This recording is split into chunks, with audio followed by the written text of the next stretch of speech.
એક માં તરીકે આવેલા હતા, નહીં કે કોઈ અધિકારી તરીકે ત્યાં. अच्छा, आप गोपाल भाई ने જુઓ તો આપને લાગે છે એક માએ આવું કરવું જોઈએ?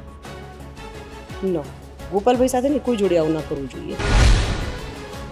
ગોપાલભાઈ ત્યાં 1 વાગ્યા આસપાસ એમને 112માંથી લઈને આવ્યા. 5 વાગ્યા સુધી એમને ભૂખ્યા બેસાડી રાખવામાં આવ્યા. એમણે કીધું પણ ખરું કે મારે જમવાનું બાકી છે. પીએસઆઈ મેડમ તો નહોતા આવ્યા, પણ આપણા યુનિવર્સિટીના પોલીસ કર્મચારીઓ એટલા બધા માનવહીન થઈ ગયા છે કે પ્રજ્ઞાચક્ષુને સાંભળે પણ નહીં અને વગર કારણે એમને બેસાડી રાખે. પોલીસ સ્ટેશનમાં આવું અને એક બાપ તરીકે આવું અને પછી હું કોઈના પર હાથ ઉગામી જાઉં તો ચાલે? નહીં, એમને બી રોકવાનો ટ્રાય કરેલો જે છે એ ગોપાલભાઈ કે છે. નહીં, હું એમ કહું છું કે આપે તો અવાજ સાંભળ્યો ને પછી આપ આવ્યા. ત્યાં સુધી જે હાજર પોલીસ કર્મચારીઓ હતા એ શું કરતા હતા?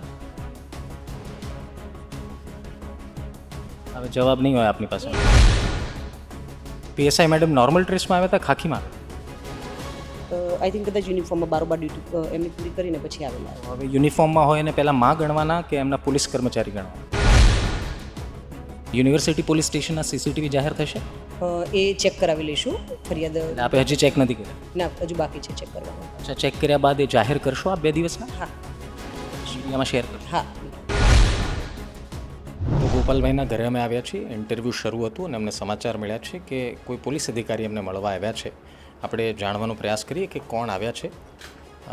પીઆઈ મેડમ અને સાથે પોલીસનો સ્ટાફ પણ દેખાઈ રહ્યો છે. આપણે એમની સાથે વાતચીત કરીશું કે બેઝિકલી અમને અહીંયા આવવાનું રીઝન શું છે અને એ પણ જાણવાનો પ્રયાસ કરીશું કે ગોપાલભાઈને ન્યાય અપાવવા માટે કેવા પ્રકારની તજવીજ ચાલી રહી છે. આપ દ્રશ્યો જોવો, પોલીસ ખાતાના અધિકારીઓ અને કર્મચારીઓ પણ આવ્યા છે. મેડમ સર પણ આવ્યા છે અને એમની સાથે વાતચીત કરીશું કે એમનો ઇન્ટેન્શન શું છે. મેડમ સોરી, અમારું ઇન્ટરવ્યૂ ચાલુ હતું અને આપ શેની માટે મેડમ? ગોપાલભાઈએ એપ્લિકેશન આપેલી છે. એ એપ્લિકેશનના કામે એમને એવું કહ્યું હતું કે હું ફરિયાદ માટે પછી આવીશ. કાલે નહીં આવે એટલે અમને એવું લાગે મેડિકલના કામે રોકાયેલા હશે, એટલે આજે એમની ફરિયાદ લેવા માટે આવેલા છે અમે. અચ્છા, આ પ્રકારના કેસીસ જ્યારે હોય, જ્યારે પોલીસ ખાતાના ઉપર જ આરોપ હોય, ત્યારે કેવા પ્રકારની કાર્યવાહીની પોસિબિલિટી રહે? કાર્યવાહી જે લીગલ ફરિયાદ લખાવે એ મુજબ કાયદેસરની થતી હોય છે. નહીં, નોર્મલી તમે આવા કેસીસમાં કોઈ કલમ લાગે, કોઈ સ્પેસિફિકેશન આપી શકો કે આમાં શું થઈ શકે આગળ? એ એમના લખાવ્યા ઉપર પછી રહેશે સ્પેસિફિકેશન. અચ્છા, આપ મેડમ ગુજરાત યુનિવર્સિટીથી છો? હા, ગુજરાત યુનિવર્સિટી પોલીસ સ્ટેશન. આપને આખી ઘટના ખબર છે? ઘટના પછી મને જાણવા મળેલી હતી અને એ અવાજ સાંભળીને હું ગઈ હતી. એ ગોપાલભાઈને બી ખબર છે. એટલે આવી રીતના શક્ય બને કે કોઈ બીજા પોલીસ સ્ટેશનના પીએસઆઈ તમારા પોલીસ સ્ટેશનમાં આવીને કોઈ પ્રજ્ઞાચક્ષુ ઉપર હુમલો કરી દે? ના, એટલે એ પીએસઆઈ તરીકે પણ કેવું છે કે એના બાળકને લાફો પહેલાં મારેલો હશે અને એ ઓલરેડી મેટર પોલીસ સ્ટેશને આવેલી હતી, એટલે એક માં તરીકે આવેલા હતા, નહીં કે કોઈ અધિકારી તરીકે ત્યાં. અચ્છા, આપ ગોપાલભાઈને જુઓ તો આપને લાગે છે એક માએ આવું કરવું જોઈએ? નો, ગોપાલભાઈ સાથે ને કોઈ જોડે આવું ના કરવું જોઈએ. પછી અમે ગોપાલભાઈ પણ એ વાતનો સ્વીકાર કર્યો કે આપશ્રીએ ઠપકો પણ આપ્યો. શું કન્વર્ઝેશન હતું એ પીએસઆઈ જોડે? મને અવાજ આવતો હતો એટલે મેં પીએસઆઈને કહ્યું છે કે તમારા બાળકને જો કદાચ માર્યા હોય તો તમે ફરિયાદ આપી શકો છો, બાકી એમની જોડે કોઈ બીજું રીતે વર્તન નહીં કરી શકો. એ ગોપાલભાઈ બી સાંભળ્યું હશે. અચ્છા મેડમ, ગોપાલભાઈ ત્યાં 1 વાગ્યા આસપાસ એમને 112માંથી લઈને આવ્યા. 5 વાગ્યા સુધી એમને ભૂખ્યા બેસાડી રાખવામાં આવ્યા. એમણે કીધું પણ ખરું કે મારે જમવાનું બાકી છે. પીએસઆઈ મેડમ તો નહોતા આવ્યા, પણ આપણા યુનિવર્સિટીના પોલીસ કર્મચારીઓ એટલા બધા માનવહીન થઈ ગયા છે કે પ્રજ્ઞાચક્ષુને સાંભળે પણ નહીં અને વગર કારણે એમને બેસાડી રાખે. ના, એમને કોઈ ટોર્ચરિંગ કે એ રીતનું બી પોલીસે નથી કરેલું. તમારા પોલીસ સ્ટેશનમાં ટોર્ચરિંગ થયું છે મેડમ? ના ના, ગોપાલભાઈને પૂછી શકો છો. મારા પીએસઆઈ તમારા પોલીસ સ્ટેશનમાં આવીને મારી એ પીએસઆઈ આવેલા હતા કે ચલો એના દીકરાની મેટર હતી, બાકી અમારી પોલીસે એમને ખોટી રીતે હેરાન કર્યા હોય કે બેસાડી રાખ્યા હોય એવું છે નહીં. મેટર ચાલતી હતી એટલા માટે થઈ. તો મને આપ એમ કહો કે એમને બેસાડી શું કરવા રાખે?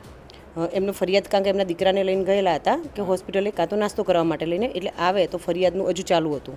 1 વાગ્યાથી 5 વાગ્યા સુધી 4 કલાક કોણ નાસ્તો કરવા ગયું હતું? નહીં, બાળકને લઈને મેટર ચલો કે 112માં જે 12:58 કોલ આવ્યો છે એના પછી આવ્યા હશે, એટલે અંદાજિત એક્ઝેક્ટ ટાઈમ નથી કે 1:30 વાગ્યા આજુબાજુ આવે કે આજુબાજુ. પછી જ્યારે પૂછપરછ બંને પક્ષની કરવામાં આવે છે, પછી એમનું સર્ટી જ્યારે મંગાવે છે અને પછી જ્યારે એ બાળકને ભૂખ લાગે છે કે એના ફાધર લઈને જાય છે કે હા અમે આવીએ છીએ, એટલે એમના રાહ માટે થઈને આપણે બેસાડી રહ્યા. ગોપાલભાઈને મેડમ કોઈ બંધ રૂમમાં નહોતા માર્યા.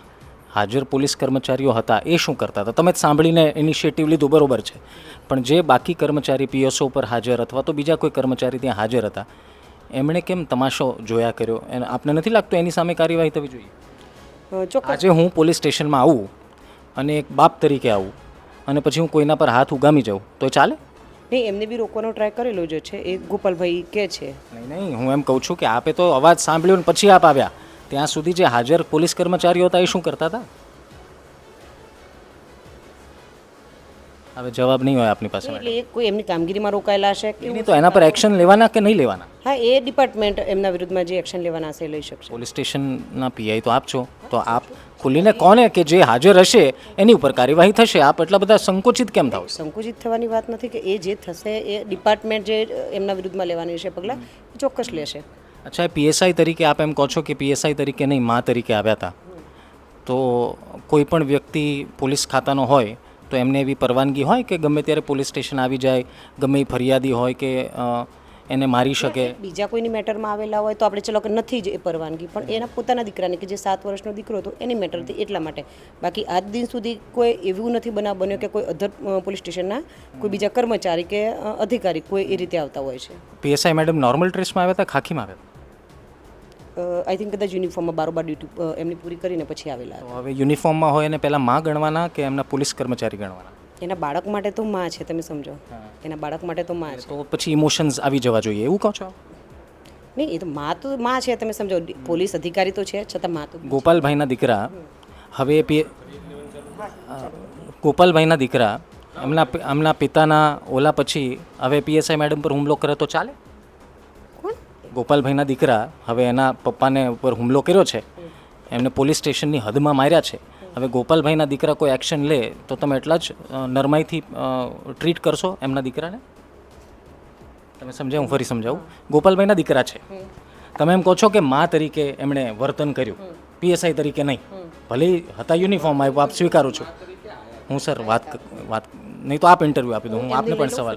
મને એક જ મિનિટ થશે, એક બે સવાલ જ છે, વધારે નથી. ગોપાલભાઈના દીકરા એમના પિતા ઉપર હુમલો થયો, એ આવેશમાં આવીને હવે પીએસઆઈ જોડે જો એવું ફરી વર્તન કરે તો ચાલે કે ન ચાલે? હવે એ મેટર હોય ને થાય તો એમાં પોલીસ કંઈ ઓલું નથી કરી શકવાની. એ વખતે એ પોલીસ અધિકારી નહીં, એ એનો પરિવાર છે. અમારા માટે તો કેવું છે કે ગોપાલભાઈ એટલે છે કે પીએસઆઈ એટલે એ એક માણસ જ છે. અમે અધિકારીની દ્રષ્ટિએ નથી જોતા, એટલા માટે જ અત્યારે ગોપાલભાઈની ફરિયાદ લેવા માટે આવેલા છે. આપ આજે ગોપાલભાઈના ઘરે એ આશ્વાસન આપવા તૈયાર છો કે ગોપાલભાઈને ન્યાય અપાવવા માટે યુનિવર્સિટી પોલીસ એક પીએસઆઈને નહીં જોવે પરંતુ એક સામાન્ય વ્યક્તિ તરીકે જોવામાં આવશે એને? અને આમાં બેઝિકલી લાસ્ટ સવાલ મારો, આમાં કેવા પ્રકારની કાર્યવાહી હવે કરવાની રહે ફરિયાદ પછી? ગોપાલભાઈની ફરિયાદ જે લેવાઈ જાય એના પછી જે આગળ યોગ્ય કાર્યવાહી જે કરવાની થશે એ અમે કરીશું. યુનિવર્સિટી પોલીસ સ્ટેશનના સીસીટીવી જાહેર થશે? એ ચેક કરાવી લઈશું. ફરિયાદ આપણે હજી ચેક નથી કર્યા? ના, હજુ બાકી છે ચેક કરવાના. અચ્છા, ચેક કર્યા બાદ એ જાહેર કરશો આપ 2 દિવસના? હા, મીડિયામાં શેર કરશો? હા, બિલકુલ. તો આપ જોઈ રહ્યા છો, યુનિવર્સિટીના પોલીસ અધિકારી છે પીઆઈ મેડમ, એમણે આશ્વાસન આપ્યું છે કે ગોપાલભાઈને ન્યાય મળશે. કેટલાક સવાલોના જવાબ હજી પણ શોધવા જરૂરી છે, પરંતુ આશા રાખીએ. અધિકારી મેડમે આશ્વાસન આપ્યું છે કે સીસીટીવી પણ જાહેર થશે. પરંતુ એક વાત અહીંયા મારે સુધારવાની એ જરૂર છે, યુનિફોર્મમાં રહેલા કોઈ વ્યક્તિ જો એવો રોફ ઝાડતા હોય અથવા તો ખાખી પહેર્યા બાદ એવું માનતા હોય કે તે ગમે તે કરી શકે, એ શક્ય નથી. ગોપાલભાઈને ન્યાય મળવો જોઈએ. મને અપેક્ષા છે કે મેડમ જરૂરથી કોઈ કડક કાર્યવાહીમાં આગળ વધશે. વધુ અપડેટ માટે ગુજરાત તક જોતા રહો. ધન્યવાદ.